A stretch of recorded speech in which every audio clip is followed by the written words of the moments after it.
Peace to you, and welcome to Homily. I'm Paul Killens.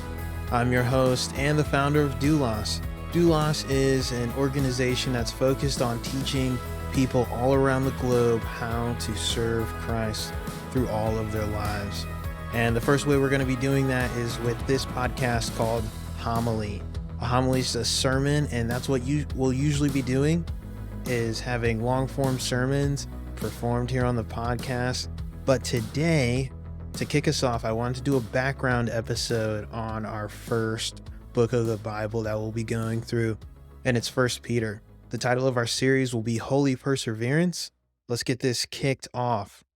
So, our author, who wrote 1 Peter? It sounds obvious because it is. It's Peter. Real name Simon Peter, and he is one of the disciples of Jesus Christ. In the letter, we see the first word is his name. He's telling us who he is when he's writing it. Okay, he's addressing his recipients right off the bat, letting them know who they are.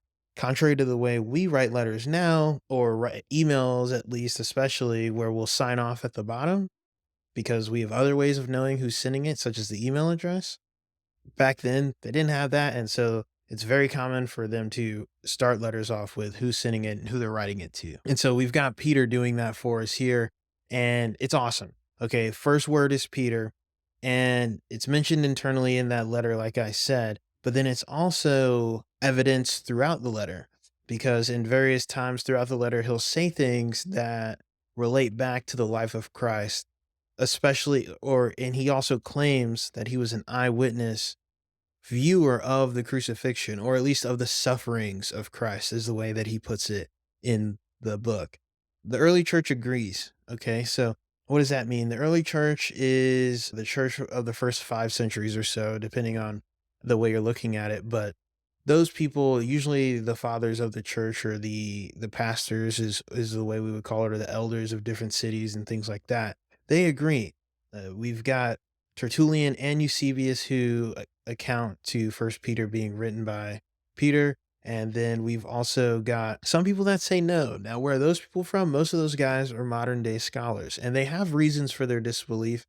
Um, on top of their spiritual reasons, they have real reasons or scholarly reasons for the disbelief, such as Greek. So obviously, or not obviously, the New Testament is written in Greek. And with that comes learning that language, right?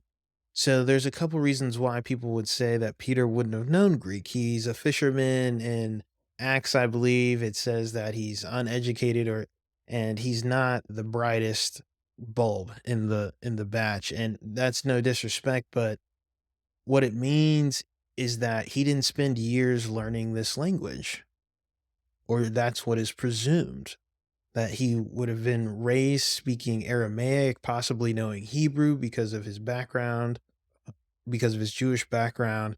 And so why is he writing now in Greek? On top of that, First Peter references the Septuagint, which is a translation of the Old Testament scriptures, or the Hebrew scriptures as they're commonly called, from Hebrew into Greek for the modern day at the time.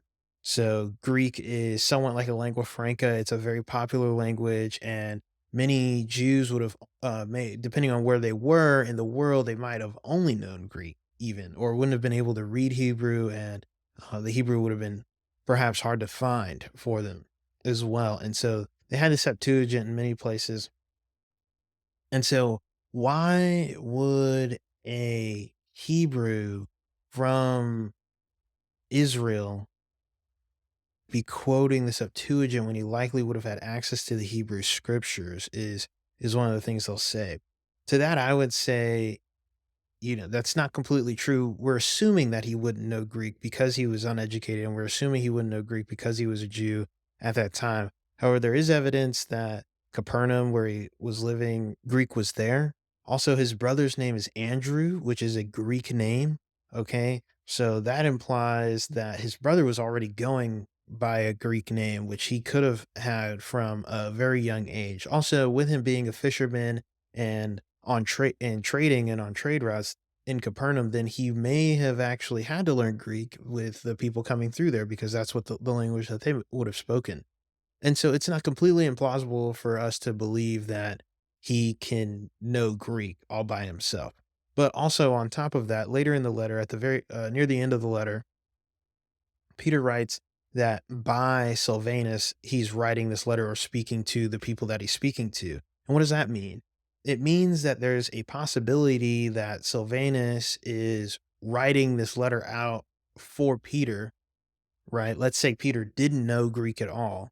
Sylvanus might have known Greek and would have written it out for him in Greek. So there's different ways to combat that argument. It's not completely unfounded, however, it isn't really much of a thought experiment to see how Peter could have gotten a letter written in Greek to all these churches that he's writing to.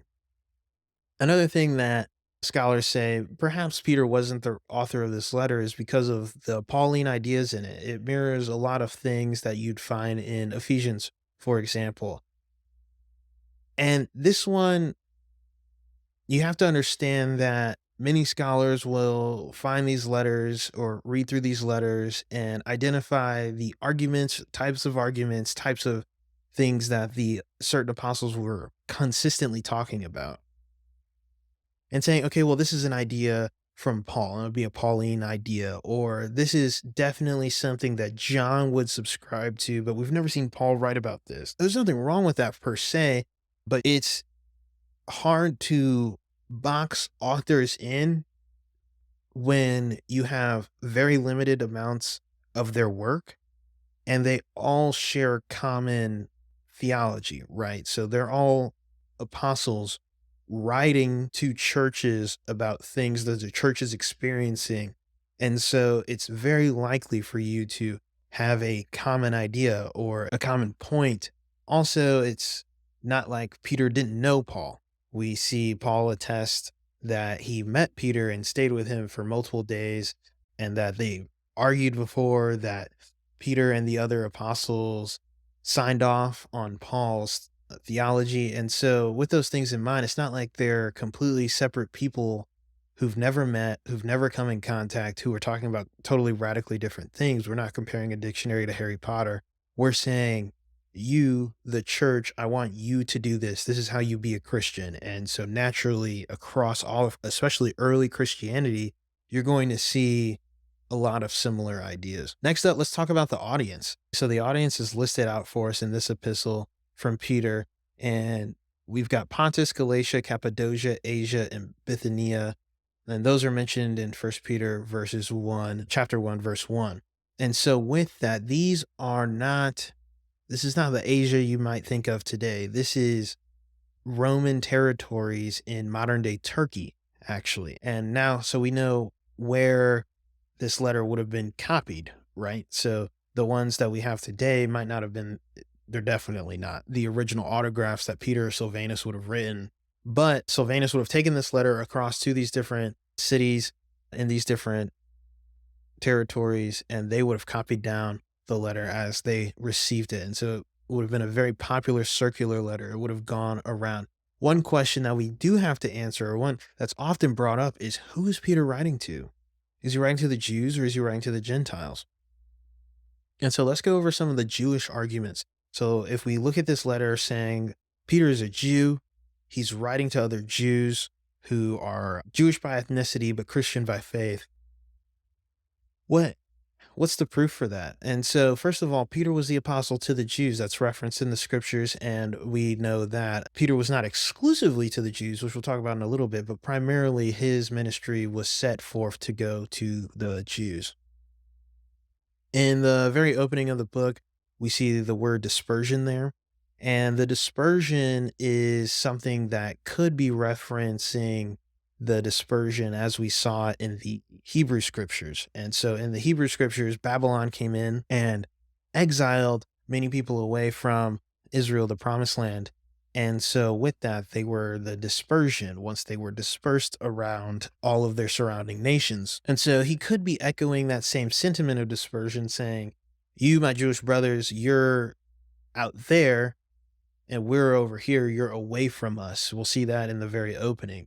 And so Another thing we can talk about is how throughout the letter, multiple times, Peter instructs how the believer that he's writing to, the recipient of the letter, should act around Gentiles. So he'll say, have your actions be honorable in front of Gentiles so that when they bring charges against you, it's preposterous. In so many words, he says something similar to that. And so, why would he be writing to Gentiles, telling them how to act in front of Gentiles? It's just the divergence between the two. In a way, it seems awkward. Let's move on to our Gentile arguments. So, how do we know that Peter isn't writing to Gentiles? What do we say about that? Well, Peter says the recipient, or how do we know that he is writing to Gentiles? Some people would say that he's writing to Gentiles because the recipients, they have ancestors who had strange lusts and vain traditions that wouldn't have saved their souls. And so that implies some type of paganism. If you're sitting there worshiping an idol who's deaf and dumb and can't save you when God is in control of everything, then you're not going to have any salvation through Yahweh, of course, if you do not know him. And so that would lead to Peter writing to people who do not know about the the Lord of Israel. And Peter did minister to some Gentiles. We talked about how his primary mission was not to the Gentiles. It goes to the Jews. He went to the Jews and not to the Gentiles first, but he did minister to some. We know that there were Gentiles at his Acts conversation, one of his sermons in Acts. There are Gentiles there who he could have, if he talked with them and then they went back to where they were from, then they could have reasonably kept up a relationship or just tried to start a church, and then he would have known about these people. And it's also stated that Peter did not start the churches in First Peter. He says essentially, you've heard the gospel, it was preached to you. And he doesn't say it in a personal way like you might expect if he said, I came to you and preached the gospel. Right. So we've got that. So he did minister to some Gentiles. And it's not unfathomable for him to know about these churches or to have relationships with these churches, even if he didn't start them start them himself. And Peter uses his Greek name here instead of his Hebrew or Aramaic one. And so he doesn't say Simeon. He doesn't say Cephas. He uses the name Peter. And so that might imply that he's writing to a Gentile audience. I'll let you know personally, I'm stuck. I'm not sure exactly. There are times where it's like, oh, they're Jewish, they're Jewish. And then there are other times in the letter where I'm like, Gentile? And so I'm caught off. I've read a lot to look into this, and I would argue that because they're in Turkey, it's very likely that there are definitely Gentiles in the audience. And so I would go with maybe a little more Gentile, but don't hold me to that. I'll probably change my mind by the time I start recording. So when was the letter written? Let's talk about the date. I've seen wide ranges here, anywhere from 62 to 68 AD. And so the main reasons for that is that there's persecution mentioned, right? And so that likely puts it in a Neronian reign. Some people will say that Peter didn't write it. Peter didn't write the letter because the persecution mentioned echoes different reigns that would have happened later on after Peter was likely dead. But sticking with Peter's authorship and roughly knowing that Peter dies, definitely before 70 AD. Let's stick with 62 to 68 here, and we're identifying this persecution, and so we've come to another qualifier, which is Paul likely died in 64, and there's no mention of that. And so with that, not mentioning someone who would be known as a great martyr in a letter about the persecution that the church is facing, it leads many to believe that it was written before 64, which is fine with me. So I hold tight to a 62 to 64, and one guy I saw on the internet somewhere said 68, so we'll say 63, call it even. So what's the setting? Our setting for Peter writing is Babylon. That's stated explicitly. Where's Babylon? That is not stated explicitly. It's like saying, I'm writing from Chicago and then asking where Chicago is. And then you say, oh, Chicago, Illinois in the United States. And then someone says, or not. So that's where we're at. This is our setting. Our setting is Babylon. And so what does Babylon mean? Babylon could mean multiple things. Babylon is the name of a small town in Egypt. Could be that place. Babylon, many believe, is Rome. And there's good reason for that. And then Babylon could also just be Babylon. So a small town in Egypt, people say it's named Babylon, the small town. It's in his serviceable area. You know, they were traveling ministers. And so he could be there, but it's a small town. Why would he go there when he could go to a larger city? Then Rome is another option for us. But Rome, the funny thing about Rome is that we have Peter calling Rome Babylon. Peter calling, we assume that Babylon is Rome. But why do we assume that? Because we know from Revelation that Rome is Babylon. Okay. Now, in this one of the specific mentions of John who wrote Revelation, he writes that he writes about being or Rome being Babylon and whatnot, which is fine. But he also calls it a mystery in Revelation. And so one author I read said it's hard to believe that Rome being Babylon would be a mystery if Peter had written this letter, you know, possibly 30 years earlier. Doesn't really make much sense there. Not impossible, but a little strange. And then there's actual Babylon. Actual Babylon is not on the map on your screen in the slides. It's a little farther east beyond Syria in a zone you can't see there, but it's possible. A lot of people will argue for this because they say when you're reading the letter, there's no reason for you to input a fictional name. As you're reading through, suddenly you're reading through normal prose, and then suddenly there is this one allegorical word, and then you read the rest of the letter as normal prose. It doesn't make sense. Why would he suddenly put that in there when he could just say the word Rome? Which is a strong argument. I'm also not settled on this one myself. Where is he writing from? It could be Rome. Many, many, many people believe it's Rome. Peter and Paul were there. There's mention of Mark being in Rome with Peter and also with Paul. So they could have met up there at different times. And so there's different reasons why it could be any of those three cities. I'm going to lean towards Rome because I think it's the safest bet. I think that's what the most I'm getting peer pressured into it. I think most of the people I know would say like, "Oh yeah, that's Rome." And so I'll say that too for now until I get a conviction about it. Although it is almost strange to say to have an entire letter and to say, "Oh, this is Paul and the church in Babylon writes to you, but it's not Babylon." And then you just say goodbye, and that's the end of the letter. It doesn't really quite make sense to me, so we'll keep it pushing. So what's the purpose of this letter? The purpose is encouragement. Okay, the occasion for First Peter is persecution. First Peter opens and he says essentially, yeah, this is tough, huh? And then all throughout the letter, he's reminding his readers, his recipients of the letter, hey, we can make it through this, not by our strength, but through the strength of God. We can do that. And also keep in mind, while things may be bad here, this is not permanent for you. You have a much better everlasting hope in Jesus Christ. So the purpose of this letter is encouragement. He's here to encourage these people that he knows are suffering.